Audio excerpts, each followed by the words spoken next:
says, I hate you. I'm 1 month pregnant, and I'm having the biggest fight of my life with my husband. And we are in it. It's been going for an hour. He is livid. I am terrified. And then he looks at me from across the room with venom in his eyes, and he says, I hate you.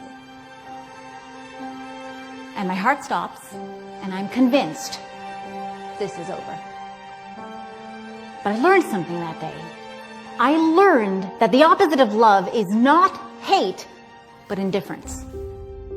Love is not just full of happy, soothing, empowered emotions. Love is full of dark, difficult, heartbreaking emotions. And if you want to feel the game of true love, you have to be willing to open yourself to the full range of human experience. And when your heart can hold that level of intensity, then you are available to true love, and then you can hold that intensity from your partner. And their emotions become safe with you. So there I am, in the middle of this epic battle with my husband, with my baby in my belly, and I'm convinced this is the end of the relationship. And he looks at me, and I start to crumple. And he walks towards me, and he says it to my face, I do hate you. But I love you more than I hate you. And I could feel in that moment that it was true. But we've been fighting for hours over an issue that had no real resolution, and I was heartbroken and hopeless, and I looked into his eyes and I said, I just don't know how we're ever going to get through this. I am hopeless. I am in despair. And he looked at me and he softened and he said, I don't know how we're going to get through this. I'm in despair too. But maybe, he said, maybe we could just hold each other in that despair.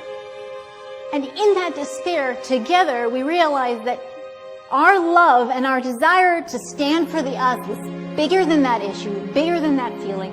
And I learned that in love, when you have the capacity to feel every single emotion, even the most terrifying, like the end of the relationship, that anything is possible and you can find each other.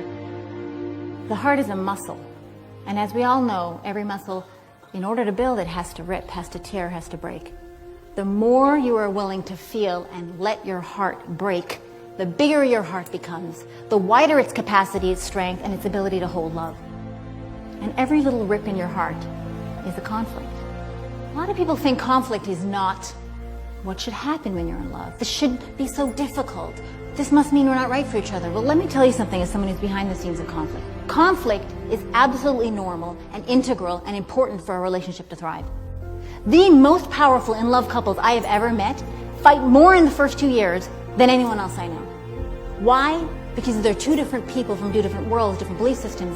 A fight, an argument, is always a misunderstanding. It's, I don't feel loved, I don't feel seen, I don't feel honored right now. Love is the easiest and the hardest thing you're ever going to do with your heart. Love, it doesn't take a lot. It takes everything. Believe in love as if your greatness depends on it. Because it does.